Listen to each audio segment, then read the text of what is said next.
بدر کے 70 قیدیوں کو جب سخت رسیوں سے باندھ دیا گیا مسجد نبوی کے ستونوں کے ساتھ، تو حضور علیہ السلام جو ہیں وہ رات کو مسجد نبوی کے اندر کبھی حجرے سے باہر آتے ہیں اور کبھی پھر حجرے میں چلے جاتے ہیں۔ حضرت بلال حبشی کہتے ہیں کہ میں نے حضور کی بے چینی اور اضطراب دیکھا، میں نے عرض کی حضور آپ کیوں بے چین ہیں؟ تو حضور کی آنکھوں میں آنسو سے امڈ آئے اور فرمایا کہ یہ ان کو سخت رسیوں کے ساتھ باندھا گیا ہے، جس سے جہاں رسیاں باندھی گئی ہیں وہاں ان کو تکلیف ہو رہی ہے۔ تو حضور علیہ السلام نے فرمایا کہ ان کی رسیاں ڈھیلی کر دو، مجھے نیند نہیں آ رہی، مجھے چین اور قرار نہیں آ رہا ہے۔ پھر ان قیدیوں کی رسیوں کو ڈھیلا کیا گیا تو حضور کو چین آیا اور حضور کو قرار آیا۔ صاحبو، جو دشمن کے ہاتھوں میں بندھی ہوئی رسیوں کی جکڑن سے بھی تکلیف محسوس کرتا ہے، وہ کیسے گوارا کرے گا کہ میرا امتی جہنم میں جلے؟ اس لیے ہم امتی بن کے دکھائیں۔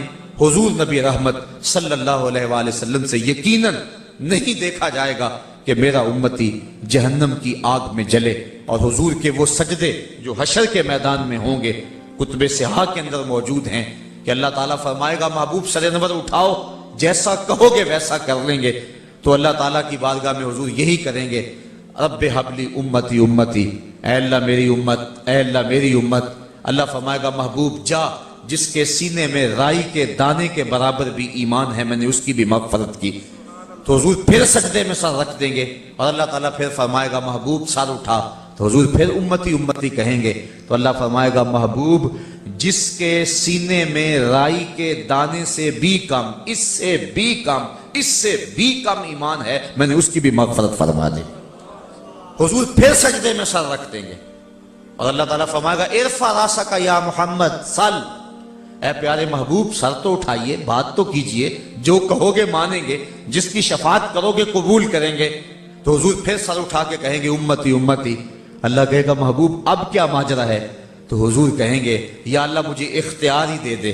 تو اللہ کہے گا جا محبوب، جس پر تیرا جی آتا ہے اس کو نکال، جہنم سے جنت میں لے جا۔ تو اعلیٰ حضرت نے اسی چیز کو سامنے رکھ کے کہا کہ پیش حق مجدہ شفاعت کا سناتے جائیں گے، آپ روتے جائیں گے، ہم کو ہنساتے جائیں گے۔ وسعتیں دی ہیں خدا نے دامن محبوب کو، جرم کھلتے جائیں گے اور وہ چھپاتے جائیں گے۔ تو حشر کے دن حضور اپنی امت کے کام آئیں گے، اور اس دنیا کے اوپر بھی حضور علیہ السلام امت کے ساتھ جو محبت کا رشتہ اور ربط رکھتے ہیں، یہ حضور کی نرم دلی ہے۔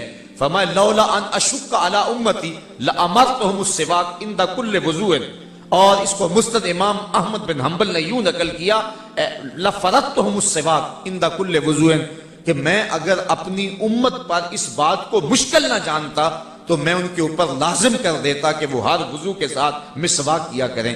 حضور چاہتے تھے لیکن امت پر کہیں مشکل نہ بن جائے، اس ڈر سے اللہ کے محبوب نے مسواک کو لازم قرار نہیں دیا۔ یہ امت کے ساتھ حضور علیہ السلام کے قلب اطہر کا تعلق ہے۔ تو فرمایا عزیز علیہ ما عنتم حریص علیکم بالمؤمنین رؤوف الرحیم، تمہارا مشقت میں پڑنا اس نبی پر گراں گزرتا ہے۔ اور آقا کریم علیہ السلام اس امت کے لیے اس دنیا پہ جب تشریف لائے تھے تو اس وقت اس جلوہ گری کرتے ہوئے حضور نے اپنی پیشانی سجدے میں رکھ دی اور رب حبلی امتی امتی کی صدا دی، اور ساری زندگی امت کی بخشش کی دعائیں مانگتے رہے۔ اور حضرت فضل بن عباس کہتے ہیں میں وہ خوش قسمت شخص تھا جس نے حضور کو لحد میں اتارا۔ یہ حضور کے سکے چچا کے بیٹے ہیں، حضرت عبداللہ ابن عباس رضی اللہ تعالیٰ عنہ کے برادر محترم ہیں۔ فرماتے ہیں کہ میں ان خوش نصیب لوگوں میں سے تھا جنہوں نے حضور کو لحد میں اتارا۔ تو جب میں نے حضور کو لحد میں اتار کے کفن کی تنیاں کھولی تو میں نے عجیب ماجرا دیکھا کہ حضور کے لبوں کو جنبش ہو رہی ہے۔ تو جستجو اور شوق کی چنگاریاں روشن ہوئیں اور میں نے چاہا کہ میں دیکھوں کہ اس لمحے حضور کیا فرما رہے ہیں۔ تو کہتے ہیں کہ میں نے جب کان قریب کیا تو حضور کے لبوں پہ یہ لفظ تھے اللہم اغفر لامتی، اے اللہ میری امت کی مغفرت فرما دے۔ اس دنیا پہ آئے تو امت کا غم لے کے، رہے تو امت کا غم لے کر کے، اور گئے تو امت کے لیے۔ بلکہ حضور نے فرمایا آنا فرطکم علی الحوض، میں حوض کوثر پہ تمہارا فرط بن کے جا رہا ہوں۔ یعنی حضور کا اس دنیا پہ رہنا بھی ہمارے لیے بہتر، حیاتی خیر لکم و وفاتی خیر لکم، میرا اس دنیا پہ رہنا بھی تمہارے لیے بہتر ہے، اور یہاں سے میں جو جا رہا ہوں یہ بھی تمہارے لیے بہتر ہے۔ یہ جو لفظ فرط میں نے بولا ہے، اس لفظ سے آپ سارے لوگ مانوس ہیں. جب چھوٹا بچہ فوت ہو جائے تو اس کے لیے جو جنازے کی دعا ہے اس میں یہ لفظ پڑھتے ہیں، اللہم اجعلہ لنا فرطن، اے اللہ اس بچے کو ہمارے لیے فرط بنا دے.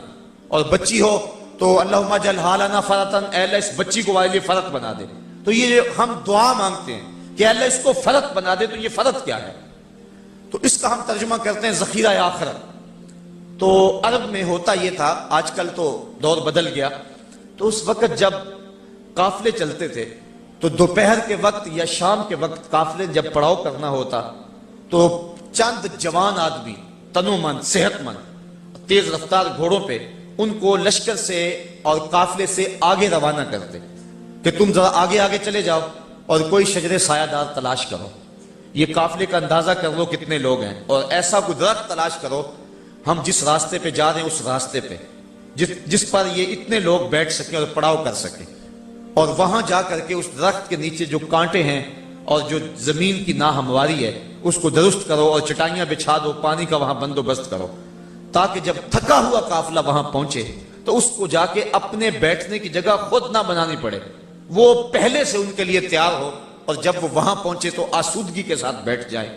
وہ افراد جو قافلے میں ہوتے لیکن قافلے سے بچھڑ کر آگے جا کے جہاں قافلے نے ٹھہرنا اس جگہ کو تیار کر دیتے، ان افراد کو عربی میں فرط کہتے ہیں کہ جو پہلے ہی چلے جاتے اور جہاں قافلے نے پڑاؤ کرنا ہوتا وہاں جا کے پہلے ہی انتظام کر دیتے. حضور فرمایا انا فارطکم علی الحوض، لوگوں میں پہلے اس لیے جا رہا ہوں کہ حوض کوثر کے جام تمہارے لیے بھر بھر کے رکھ دوں گا، اس لیے کہ تھکی پیاسی میری امت جب پہنچے گی تو اس کو تکلیف نہ پہنچے. تو میں تمہارے لیے فرط بن کے جا رہا ہوں، اس دنیا پہ آیا تو میں تمہاری لیے دعائیں کرتا رہا، اس لیے پہلے پہنچ رہا ہوں جا کے تمہارے لیے انتظام مکمل کر دوں، اور میری امت جب پہنچے تو اللہ کی رحمت کے دروازے اس کے لیے کھل چکے ہوں. تو یہ ہے محبوب کا امت کے ساتھ تعلق. اور جب امت کے ساتھ محبوب کا تعلق ہے تو پھر محبت کا تقاضا یہ ہے کہ امت بھی حضور کے ساتھ تعلق کی اس پختگی اور تعلق کی اس مضبوطی کا خیال رکھے. جن کے لب پہ رہا امتی امتی، یاد ان کی نہ بھولو نیازی کبھی، وہ کہیں امتی تو بھی کیا یا نبی، میں ہوں حاضر تیری نوکری کے لیے. تو جب حضور اتنا پیار کرتے ہیں اور اتنی محبت ہے امت کے ساتھ، کسی کے پاؤں میں کانٹا بھی چبھے تو اس کی کسک حضور کو ہوتی ہے. وہ مجھے ایک شعر یاد آ گیا، لو تدخل شوکتن، فرمان رسالت ہے، کانٹا بھی چبھے ہم کو کب ان کو گوارا ہے.